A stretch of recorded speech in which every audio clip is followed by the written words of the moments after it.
Hello, this is Steven Hour, and I'm here with my top 10 cartoon villains of all time.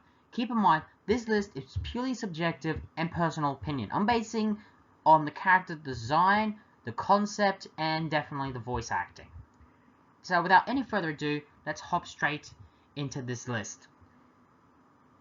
Beginning our list with an honorable mention of Babyface from Batman the Brave and the Bold, voiced by Tom Kenny. Babyface is a stereotypical gangster, complete with an Edward G. Robin style voice, and like the name implies, he has the head of an infant baby, especially the face, which is why he is called Babyface. Now, first off, for those who know me, I love gangster characters, so how could I not like this? And if you've never seen Batman Brave and the Bold, understand the show is more of a light-hearted show, and is basically an homage to the whole Silver Age of comics, when things were meant to be more lighthearted and silly, and not really that serious. And a character like this fits so well in that world. This character was created specifically for that show, and as far as I know, he has not appeared outside of the show, and I don't think he can really work that way. He has to be a part of the show. I overall like the design of the character, even though it has that infant baby's face. The character is very tall and almost very built, so when you see the face, you just can't help but laugh until he unloads the Tommy gun in your head. In that case, you won't be laughing, you'll be full of holes. Also, the voice also helps convey of just what he's meant to be, an homage to old school gangsters, and that voice, or having to be tough and intimidating, but when you see that head, you can't help but laugh. So I absolutely love it. Tom Kenny absolutely does great with this role. Number 10, and Healy, let's get into the list. Number 10. Dr. Blowhole from Penguins of Madagascar, voiced by Neil Patrick Harris, who of course we know plays Barney on How I Met Your Mother. Now, for those who have never seen the series, Penguins of Madagascar, it's basically about those 4 penguins from the Madagascar films: Skipper, Kowalski, Rico, Private. Basically, and they are in the Manhattan Zoo. Now, the penguins are like these covert spies and all that, and throughout most of the series, we always heard about their arch nemesis, Dr. Blowhole, but never got to see him. Basically, Dr. Blowhole is basically a dolphin that runs a criminal organization comprising mostly of, well, lobsters or crabs. I'm not entirely sure, but basically, and he wants to get revenge on humans, for what they did to him, because he used to be a performer in some, I guess, like water well type thing, and he was like a performer there. There was then this trick where he had to go through a ring of fire, which caused the scar that you see, and he has to wear this metal thing. This caused essentially a lot of hatred for humans after that, and he wants revenge on what they did to him. So he comes up with these schemes. Neil Patrick Harris honestly does a fantastic voice performance. And I honestly did not know that Barney was actually voicing this character. I also love the musical episode that they did. And again, other than his acting, Neil Patrick Harris should also be known for his singing range. And the fact he gets to cut loose and play a silly character, other than even though it is a dolphin, I can't help but feel sorry for the character because of what he went through. I mean, being disfigured, forced to perform this, I can't help but feel a bit of sympathy. And he wants to destroy humans for the humiliation and all that he was put through. Again, this must be a comedy series, but I feel a genuine sympathy for this character. Also, the design is pretty interesting. Basic dolphin, but have that I guess, eye patch, which I can't help. Is this supposed to be an homage to Emilio Largo, the Spectre agent that always wore an eye patch? And of course, it also has a laser. Other than that, he's also riding around in this, I'm not entirely sure what you'd call it, but he's always riding around in it. It's absolutely funny, hilarious, and honestly a genuinely interesting character. Number 9. Dr. Doofenshmirtz from Phineas and Ferb. Now, Phineas and Ferb revolves around these 2 boys that, want to do something for summer vacation and come up with these crazy things each day. Whilst that's happening, their pet platypus, Perry, is actually a secret agent, and he's constantly being called away to go up against his arch-nemesis, Dr. Doofenshmirtz, who is essentially a doctor who wants to take over the tri-state area and involves a whole bunch of what he calls innators in his plan to do so. And in each episode, we find out a bit of his backstory, and honestly, he had a very troubling upbringing. He was the oldest child, but he was just treated as essentially, I'll say it, a pile of crap, and he did not deserve that. All he wanted was love and affection from his parents, but never got that. Hell, when he was born, his parents weren't even there. How the hell that happens, I don't know. Again, there was also another son in the family, and that was treated far better and was the parents' favorite. He then eventually went to America, if you would even call it that, and, and tried to be better, but he was always living in his brother's shadow. Now, Doofenshmirtz eventually did at one point get married and have a kid, but they got divorced. But despite that, he is still within his daughter's life, and makes sure that she is giving a better upbringing than he got. This is a genuinely sympathetic character I can't help but feel sorry for. Granted, he is comedic, and that is funny as hell, and that is no in small part due to the voice performance. Another thing I also want to give credit to this character is how he ends. He ends almost having a happy ending, and that's something I honestly never thought would actually happen. Him getting that happy ending makes the character, for me, all he's been through, so satisfying, knowing that, that he's finally, gets a happy ending, and he feels complete, and he reforms. Something I think, honestly, very few villains honestly do that, and he's very fun. He was voiced by Dan Pervenmeyer, probably butchering the last name. Either way, he is absolutely fantastic. And very comedic, very tragic, an interesting villain, and honestly, absolutely great. A great villain. I really give him that. Number 8. Cad Bane from Star Wars The Clone Wars. For a while, when you watched Star Wars, you would say that the best bounty hunter was Boba Fett, or even Jango Fett. Then came this character. Cad Bane is like the name suggests, is essentially he's a bounty hunter. And the character is more styled of those old gunslingers, those western characters, those desperados. And throughout the series, he is often a gun for hire, and usually gets involved in a lot of capers if the pay is good. Even though he's appeared in Star Wars The Clone Wars, he's recently made appearances on The Bad Batch, and is definitely a beloved, I would say, a beloved and interesting character. I love the design, the throwback to the old West. Absolutely love the character so well. And just like the way he moves, and even just the slightest of hand movement, makes this character look all the more intimidating. And he's been involved in a lot of operations. Honestly, I'm not even sure how on earth a normal bounty hunter could even get away with. And that's all I can say. Also, the eyes. There's something about the eyes that just you look, and it's scary. He was voiced by Corey Burton, and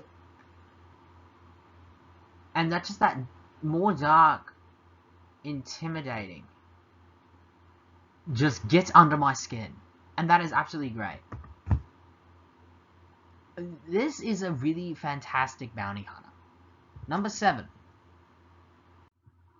Sideshow Bob from The Simpsons. I knew I had to include this. Sideshow Bob was a while a minor character who for a while never really had a voice. Until eventually he tried to set up Krusty the Clown for a crime he didn't do to try and essentially take the limelight. Bart finds out, exposes him, and he goes to prison. Eventually, he has a hatred for Bart and essentially wants to, get revenge on Bart for ruining his plan. Now, there's something about him that is great. First off, Even though, despite what his appearance, he's actually a refined gentleman. And that is all because of the voice actor. Kelsey Grammer, who, if I recall correctly, was on, I think, the series Frasier or Cheers or something for a lot of his career, does it. And there's something just so fantastic, even though, and he can be intimidating and scary, but there's just something so fun and charismatic about Sideshow Bob. He is absolutely a blast to watch, and I love his character and all the craziness he's gotten up to. And again, great. And again, this is from The Simpsons, so it's more of an adult cartoon than a kid cartoon, but it works so well. Sideshow Bob is actually one of the most entertaining villains on this list, something I think we rarely get with villains these days. He's entertaining. Number 6. Baron Zemo from Avengers: Earth's Mightiest Heroes. I knew I had to include some Marvel cartoon characters on this list, and who else? And from Earth's Mightiest Heroes, the one villain I've always was intrigued to see come back was Baron Zemo. In the show, Baron Zemo is essentially was at one point the true leader of Hydra, before eventually got passed down to Red Skull and then Baron Wolfgang von Strucker, and it had run-ins with Captain America during World War II.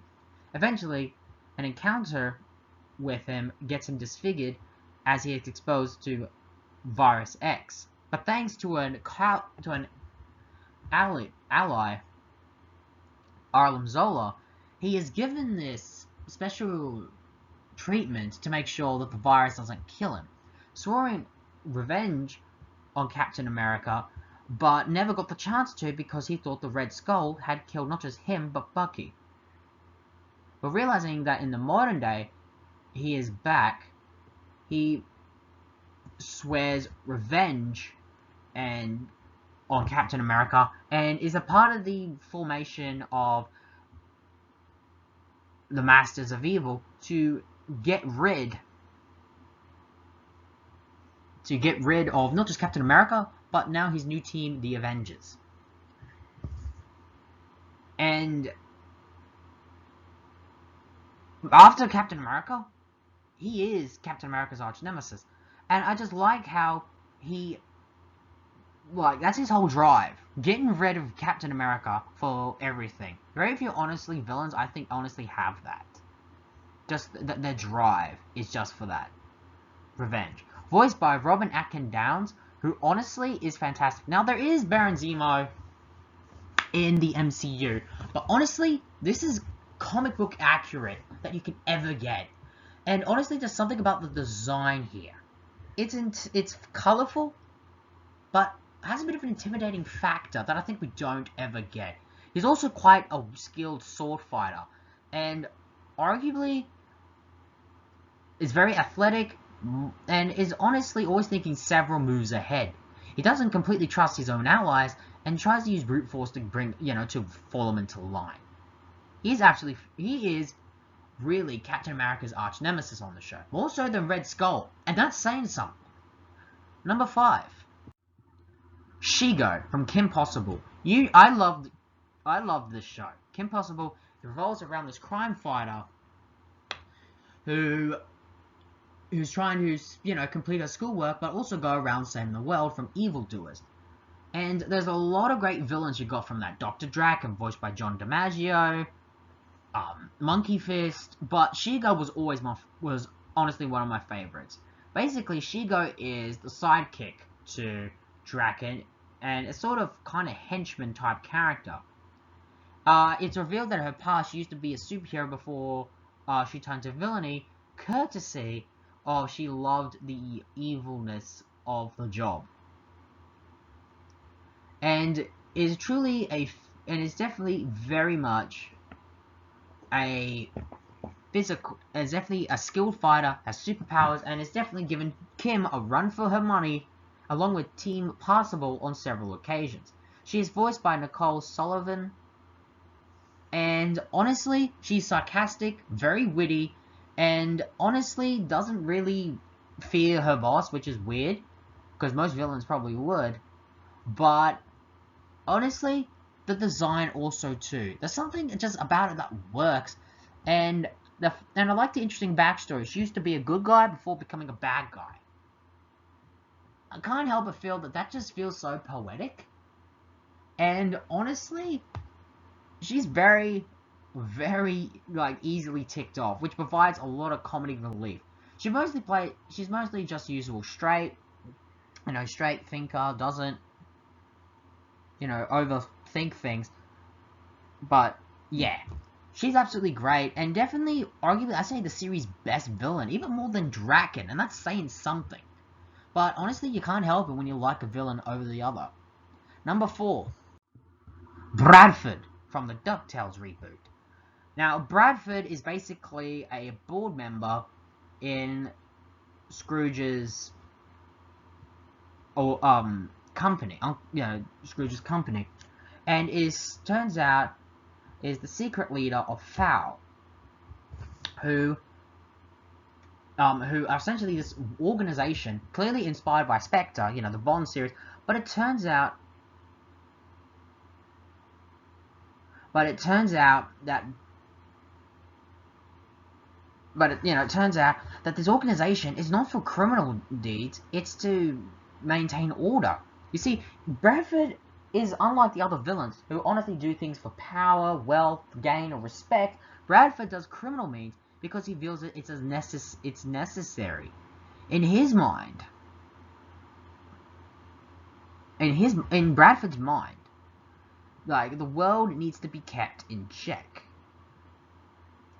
As, because he believes in order and hates adventuring. In many ways, he's a mirror reflection of all the, Scrooge's nephews who are doing Louis. He hates adventuring and wants to get the world rid of adventuring because craziness and all that. He wants to get rid of it to help people, to help maintain order and create a bit of a profit. And I like how when people say he's a bad guy, he says he's not a bad guy, and he hates the whole,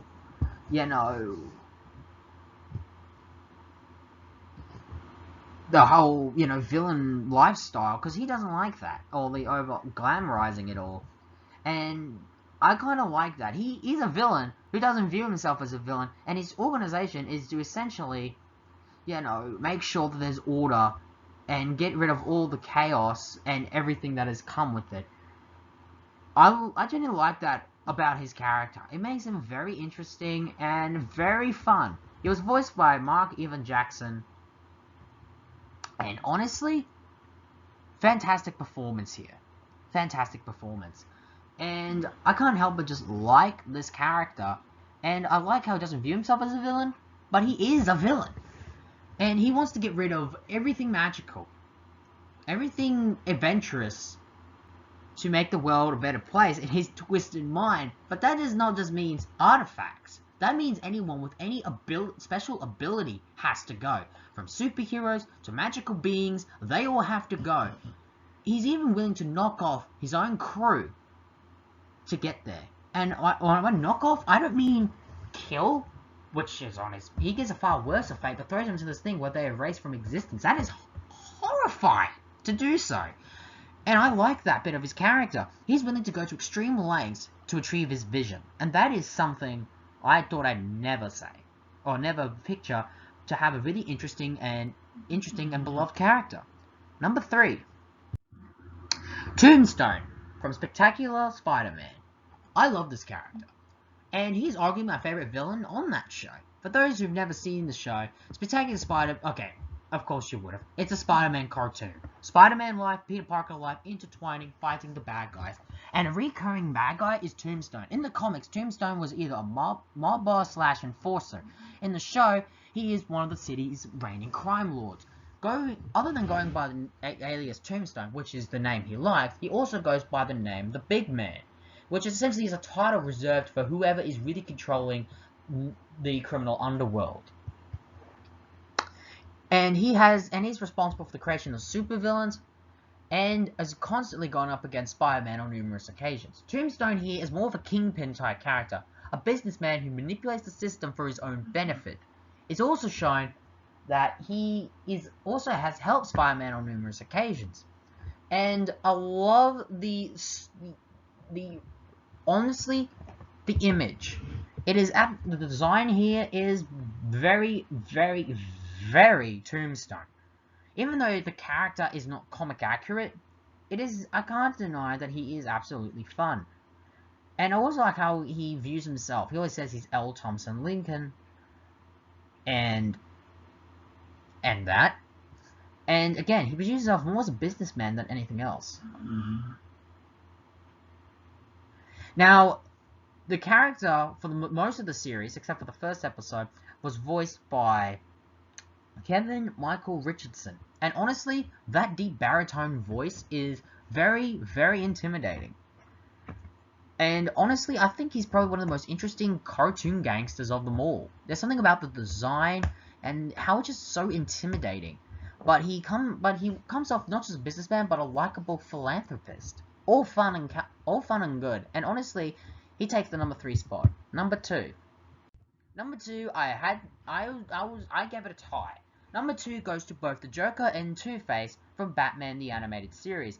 The Joker, voiced by Mark Hamill, Luke Skywalker, is honestly the version of Two-Face. A very colorful clown that does crimes to amuse himself, but also there's something dark hidden beneath. A colorful showman. And honestly, when it comes to the Joker, Mark Hamill is the go-to voice for the character, and it all started here. To this day, he continues to voice the Joker in numerous shows. And I don't think there's anyone that could really top Mark Hamill. Then there's Two-Face, who, before he became that, he was District Attorney Harvey Dent, fighting the city's corruption. But until one day, after having an incident where he is horribly disfigured, he becomes the criminal Two-Face, a coin-flipping, split personality kind of gangster, and does whatever he wants, or does what is ever told to him by the flip of a coin. The coin decides everything. He has his crimes based on twos, and of course, own twisted goals to achieve his ends, whether it is for good reasons or noble reasons. You can never tell without the voice. Two-Face was voiced by Richard Knoll, and honestly, when I think of the voice of Two-Face, it's that dark, gravel-toned voice that is always in my mind.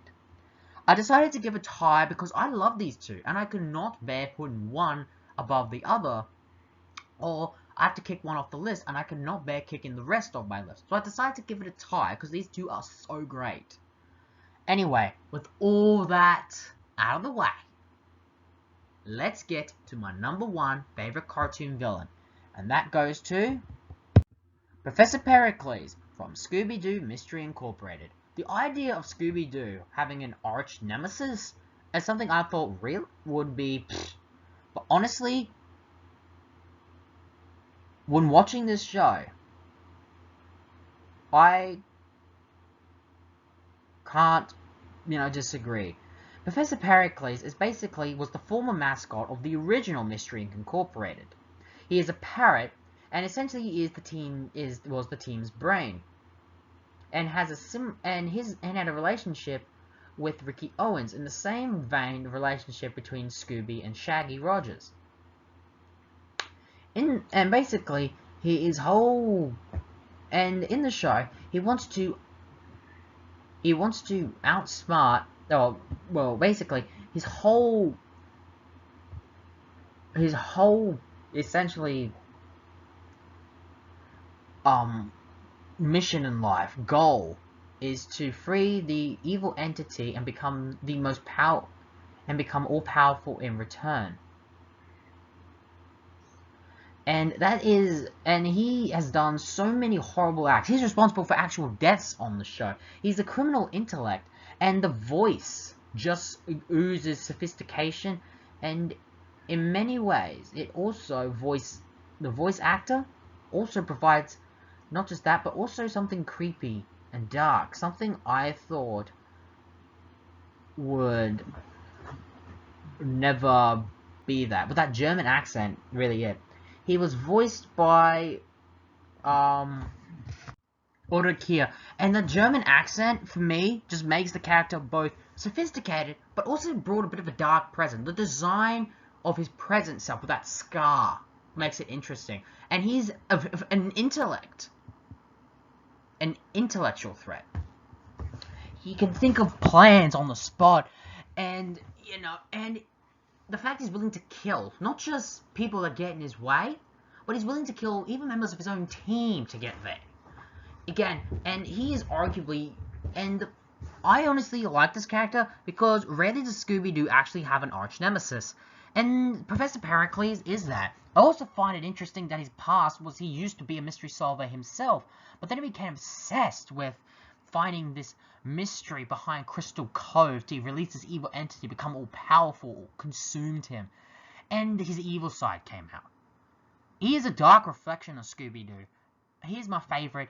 He creeps me out, but he's also a very fascinating character, and I leave him as number 1 on this list.